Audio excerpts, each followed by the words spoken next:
कहते हैं highway number 48 पर रात के बाद अगर आपकी गाड़ी अकेली दौड़ रही हो तो कभी कभार पीछे की सीट पर कोई एकदम चुपचाप बैठ जाता है। न आवाज, न हरकत, बस मौजूदगी। और जब आप रियर व्यू मिरर में देखते हो तो वो चेहरा इंसान ही नहीं लगता। मेरा नाम अरुण है। मैं पेशे से ट्रक ड्राइवर हूँ। जिंदगी का आधा हिस्सा इसी हाईवे पर बिताया है।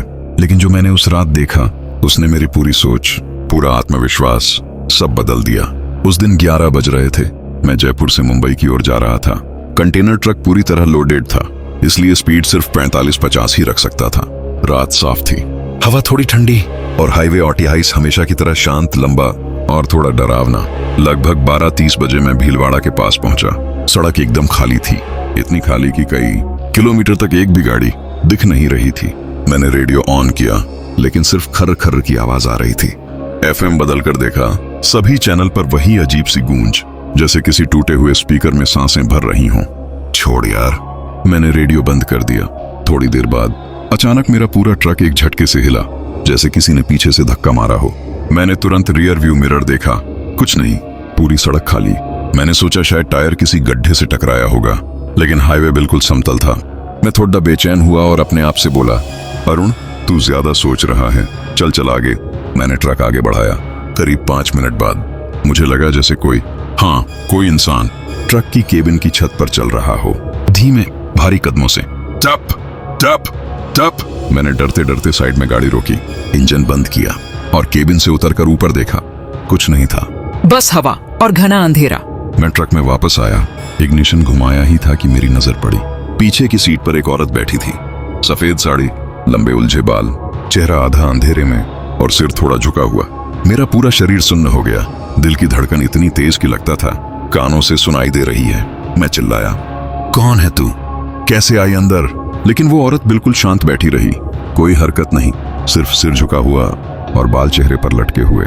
मैंने केबिन का दरवाजा खोलकर बाहर कूदने की कोशिश की, लेकिन डर के मारे पैर सुन्न पड़ चुके थे। तभी वो औरत धीरे धीरे अपना सिर उठाने लगी, बहुत धीरे, जैसे किसी ने स्लो मोशन में सिर उठाया हो। मैंने उसकी आंखों में देखने की हिम्मत नहीं की, लेकिन फिर भी मेरा ध्यान उसके चेहरे पर गया। उसका चेहरा इंसानी नहीं लगता था, जैसे किसी ने बहुत तेजी से खींचकर लंबा कर दिया हो। आंखों के नीचे गहरे काले घेरे और होठों पर खून के निशान। वो फुसफुसाते हुए बोली, ये रास्ता मुझसे ले लिया गया था, अब तुमसे भी जाएगा। मेरे हाथ कांपते हुए इग्निशन पर गए, इंजन चालू किया और बिना सोचे समझे ट्रक को पूरी स्पीड में दौड़ा दिया। लेकिन वो औरत गायब नहीं हुई, वो सीट पर ही बैठी रही। अचानक उसने जोर से चिल्लाया, मत जा, रुक जा, वापस मुड़ जा। उसकी चीख इतनी तीखी थी कि कांच तक कंपन करने लगा। मैं डर के मारे बुरी तरह कांप रहा था, लेकिन ब्रेक दबाने की हिम्मत नहीं हुई। कुछ ही सेकंड बाद मुझे सड़क के बीचों बीच कोई आदमी खड़ा दिखा, सीधा मेरे ट्रक की ओर देखता हुआ, और उसके शरीर पर खून ही खून था। मैंने तुरंत ब्रेक मारा, ट्रक स्किड हुआ, चीखती हुई आवाज के साथ फिसला और लगभग उस आदमी से कुछ इंच की दूरी पर रुक गया। मैंने विंडशील्ड से बाहर देखा, वो आदमी वहां नहीं था। खाली सड़क, चारों तरफ सन्नाटा।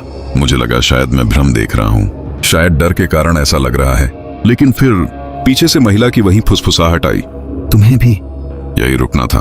मैंने घबराकर पीछे देखा, औरत गायब थी, पूरी सीट खाली, ठंडी, जैसे कोई कई घंटों से वहां बैठा हो। मैं बुरी तरह पसीने से भीग चुका था, मेरी सांस तेज चल रही थी। मैंने जैसे तैसे ट्रक फिर से स्टार्ट किया और आगे बढ़ा। अब बस एक ही ख्याल मन में था, किसी भी तरह इस हाईवे से निकलना है। लेकिन मुझे नहीं पता था कि असली डर अभी बाकी था।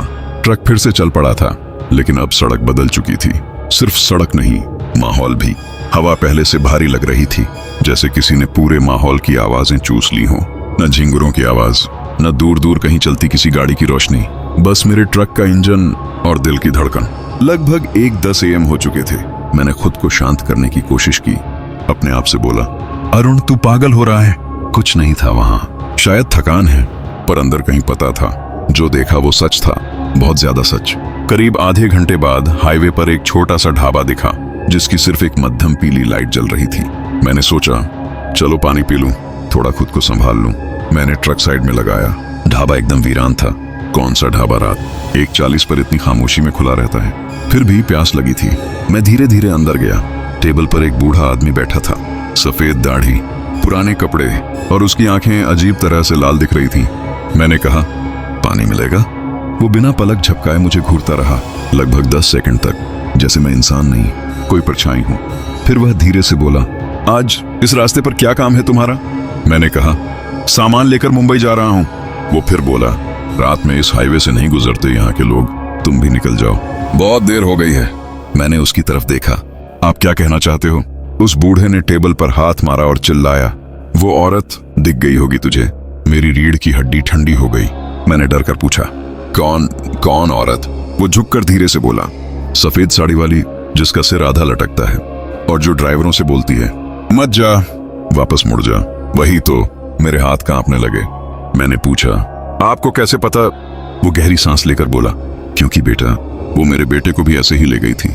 इस हाईवे पर यही समय था, यही रात थी। मुझे समझ नहीं आया क्या बोलूं। माहौल बेहद भारी और खौफनाक हो चुका था। तभी ढाबे के पीछे वाले अंधेरे हिस्से से किसी के कदमों की आवाज आई, धीरे, भारी, ठीक वैसे जैसे मेरे ट्रक की छत पर सुनाई दिए थे। मैंने पीछे देखा, लेकिन सिर्फ अंधेरा था। बूढ़ा आदमी तेज आवाज में बोला, बाहर निकलो, हिलना मत, पीछे मत देखना, जो आवाज सुनाई दे फिर भी मत देखना। मैं डरते डरते ढाबे से बाहर निकला। ठंडी हवा सीधे मेरी हड्डियों में उतर रही थी। ट्रक तक पहुंचने ही वाला था कि मुझे फिर वही आवाज सुनाई दी, थप थप थप, जैसे कोई मेरे बिल्कुल पीछे चल रहा हो। मैंने बूढ़े की बात याद रखी, पीछे मत देखना। मैं तेज कदमों से ट्रक तक पहुंचा, दरवाजा खोला, तुरंत अंदर घुसा और जैसे ही दरवाजा बंद करने लगा, किसी ने बहुत जोर से दरवाजे पर हाथ मारा। ट्रक का पूरा दरवाजा हिल गया। मेरा दिल उछलकर गले तक आ गया। मैंने दरवाजा लॉक किया, इग्निशन घुमाया, लेकिन इंजन स्टार्ट नहीं हुआ। एक बार, 2 बार, 3 बार, कुछ नहीं। अचानक वही महिला की आवाज आई, कहा था ना, मत जाना आगे। इस बार आवाज ट्रक के पीछे से नहीं, सीधे मेरे कान के पास आई थी। मैंने चीखकर स्टार्टर दबाया। इंजन आखिर चालू हुआ। मैंने एक्सेलरेटर पूरी ताकत से दबाया। ट्रक चीखता हुआ आगे बढ़ा, लेकिन जैसे ही मैं हाईवे पर आया, मेरी नजर रियर व्यू मिरर पर पड़ी। वो औरत ट्रक के पीछे दौड़ रही थी। हाँ, दौड़ रही थी। उसकी स्पीड इंसान जैसी नहीं थी। बाल हवा में उड़ रहे थे, चेहरा खिंचा हुआ और आंखें लाल चमक रही थी। वो सिर्फ एक ही बात चिल्ला रही थी, वापस मुड़ जा, वापस मुड़ जा, वापस मुड़ जा। मैंने मिरर घुमा दिया, देखना बंद किया, पर उसकी चीखें फिर भी सुनाई दे रही थीं। करीब 3 मिनट बाद आवाजें बंद हो गईं। मैंने हिम्मत करके मिरर देखा, कुछ नहीं, सड़क खाली।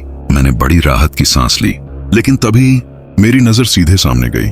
सड़क के बीचों बीच वही आदमी खड़ा था, इस बार बिल्कुल पास। चेहरे पर खून, आंखें गड्ढों में ढंसी हुई और मुंह एकदम टेढ़ा। मैंने चीखते हुए ब्रेक मारा, लेकिन इस बार ट्रक नहीं रुक पाया। मैंने आखिरी बार उस आदमी का चेहरा देखा और फिर धड़ाम, ट्रक उस आदमी से टकरा चुका था। या शायद मुझे टकराने का भ्रम हुआ था, क्योंकि अगली ही सेकंड ट्रक के आगे कुछ भी नहीं था, खाली सड़क, पूरी खाली। और तभी मुझे एहसास हुआ, मैं अकेला नहीं हूं। कोई मेरे ट्रक की केबिन के ऊपर धीरे धीरे चल रहा था, ठीक मेरे सिर के ऊपर। मेरे ऊपर चलने वाली वो आवाजें हर कदम के साथ भारी होती जा रही थीं, जैसे कोई बहुत बड़ा, बहुत भारी शरीर केबिन की छत पर घूम रहा हो। मैं ट्रक की सीट पर बैठा, सांस तक रोककर सुन रहा था। थप थप थप, कभी आगे की तरफ, कभी पीछे, फिर ठीक मेरे सिर के ऊपर। मेरी हथेलियां पसीने से भीग चुकी थी। मैंने धीरे से ट्रक आगे बढ़ाया, पर आवाजें साथ साथ चलती रहीं।